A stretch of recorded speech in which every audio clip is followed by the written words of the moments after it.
ఇప్పుడు హై లెవెల్‌లో సాధన చేయమన్నారు. ఈ హై లెవెల్‌కి పట్టుకునే దానికి వీరు ఎక్కవలసిన మెట్లన్నీ కూడా ఎక్కుతూ వస్తాయి. ఆ హై లెవెల్ దాకా రావాలంటే ఏం చేయాలి?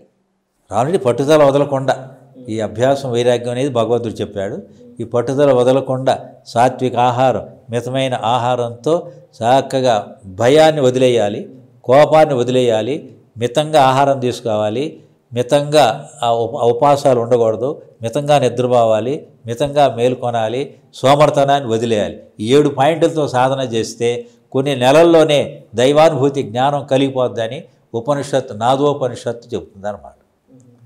చాలా అద్భుతమైనటువంటి ప్రశ్నలు అడుగుతున్నారు. వీటిని అర్థం చేసుకుంటే సాధకులకి మళ్ళీ జన్మ అంటూ ఉండదు సాధన చేస్తే.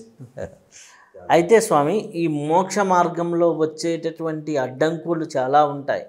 చాలామందికి కొన్ని భ్రమలు ఉంటాయి. చాలామంది భ్రమలకి అనుభూతులకి, భ్రమ వేరు అనుభూతి వేరు, వాస్తవ దర్శనం వేరు భ్రమ వేరు. ఇది ఎట్లా, ఏది భ్రమ ఏది దర్శనం అని ఎలా గుర్తించాలి? అంటే మనం శాస్త్రాలు చెప్పిన ఏమిటి అని అంటే చక్కగా పరమాత్మ నేను అనుభూతిని మనం సంపాదించుకోవాలి. ఏకాగ్రతగా ఈ సాధన చేసినప్పుడు ఇంతవరకు నేను దేహేంద్రియాలు అనుకున్నాను, ఈ దేహేంద్రియాలు నేను కాదు, సాక్షాత్తుగా పరమాత్మని అనేటువంటి అనుభవం కలుగుద్ది అన్నమాట. ఆంజనేయ స్వాములు వారికి శ్రీరామచంద్రుల వారు వేదాంతాన్ని బోధించి నీ అనుభవం ఏంటి చెప్పు అని అంటే, దేహబుద్ధ్యాస్మి దాసోహం జీవబుద్ధ్యా త్వదంశకః ఆత్మబుద్ధ్యా త్వమేవాహం ఇది మే నిశ్చితా మతి. ఓ రామచంద్ర ప్రభో, ఏమీ తెలియనప్పుడు దేహం నేను అనుకున్నా, కొంచెం తెలిస్తే జీవుని అనుకున్నా, ఇంకా బాగా తెలిస్తే పరమాత్మ నేను, నీవే నేను, నేనే పరమాత్మ అని తెలుసుకున్నా. అట్లా ఈ సాధన ఎప్పుడైతే గురువు గారు చెప్పిన ప్రకారంగా చేసుకుంటాడో, మిద్దెక్కుడు ఒక్కొక్క మెట్టు ఎక్కినట్లుగా, చదువుకున్నాడు ఒక్కొక్క క్లాస్ పైకి వెళ్ళినట్లుగా, ప్రయాణం చేసినాడు ఒక్కొక్క మెట్టు ఒక్కొక్క అడుగు దగ్గరికి వెళ్ళినట్లుగా ఆ అనుభూతి కలిగే కొద్దిగా అది స్వానుభవంగా దృఢంగా నిశ్చయం కలిగిపోతాం. ఆ భోజనం చేస్తే ఆకలి తీరినట్లుగా ఈయనకి ఆ అనుభవాలు కలుగుతూ ఉంటే తృప్తిగా ఇంకా సాధన చేసుకుంటాడు. అనుభవాలు కలుగుతూ ఉంటే సాధనలో వెళ్తాడు.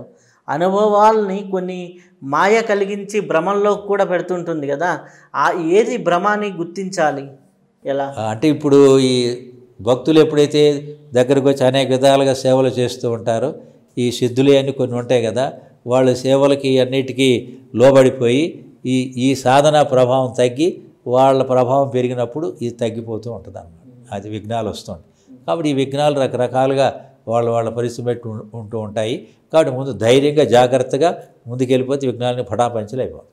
అయితే కొంతమందికి వాక్ శక్తి వస్తుంది, వాక్ సిద్ధి వస్తుంది.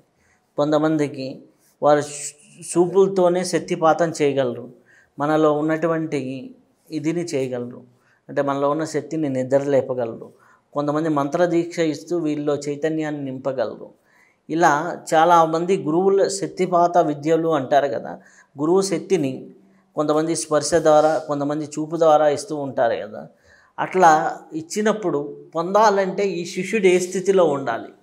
శిష్యుడు అపారమైనటువంటి గురుభక్తి ఉండాలి, విశ్వాసం ఉండాలి. అప్పుడు వారు చెప్పిన ప్రకారంగా వారి అనుగ్రహం కలిగి వారు చెప్పినటువంటి విద్య లేదా వారి అనుగ్రహం అమోఘంగా పనిచేస్తుంది. నిశ్చయము, విశ్వాసం, భక్తి ఉండాలి గురువుగారి మీద, అప్పుడే పనిచేస్తుంది అన్నమాట. ఏకలవ్యుడు మరి ద్రోణాచార్యులు విధి చెప్పమంటే నేను క్షత్రియుడికి చెబుతాను మీకు చెప్పను అన్నాడు. ఏమాత్రం సందేహపడకుండా మట్టి బొమ్మ చేసుకుని వారిని ద్రోణాచార్యులుగా సాక్షాత్తుగా భావించి కుడిపక్కకు బాణం వేయి, ఎడపక్క బాణం వేయి అని ఆ గురువుగారు చెప్తున్నట్లుగా చెప్పి నేర్చుకుని ప్రపంచంలోనే గొప్పవాడైపోయినాడు. అక్కడ ఏంటంటే విశ్వాసం. అట్లా విశ్వాసం అనేది ఉన్నప్పుడు సాధకుడు ఎంతో గొప్పవాడైపోతాడు. అయితే స్వామి, ఇప్పుడు ఈ ప్రపంచంలో సాధన చేసే ఎంతోమంది ఉన్నారు, ఎన్నో పద్ధతులు. వారికి మీరిచ్చే సలహా సూచన చివరిగా? అంటే అందరూ కూడా జాగ్రత్తగా మనం జపాలు, ధ్యానాలు, కాసేపు జపం, కాసేపు ధ్యానం, కాసేపు సంకీర్తన, కాసేపు సద్గ్రంథ పఠనం, సాధు మహాత్ముల యొక్క సాంగత్యం, ఈ జీవితం త్రయసేవ్యాహ వేదాంతో గురురీశ్వర. ఏదో కొంత ఒక లెవెల్కి వచ్చిన తర్వాత నేను అంత గొప్ప అనుకోకుండా జీవితాంతం గురువులను సేవించమన్నారు, భగవంతుడిని సేవించమన్నారు, వేదాంత గ్రంథాలు వినటం చెప్పటం ఇది వదలొద్దన్నారు. అట్లా ఉన్నట్లయితే మనకు కలిగినటువంటి జ్ఞానం ఏ మాత్రం అటు ఇటు పోకుండా స్థిరంగా ఉండిపోద్దని భగవంతుడు చెప్పాడు. ఇది ప్రతి సాధకుడికి పనికొచ్చేటువంటి అమృత వాక్.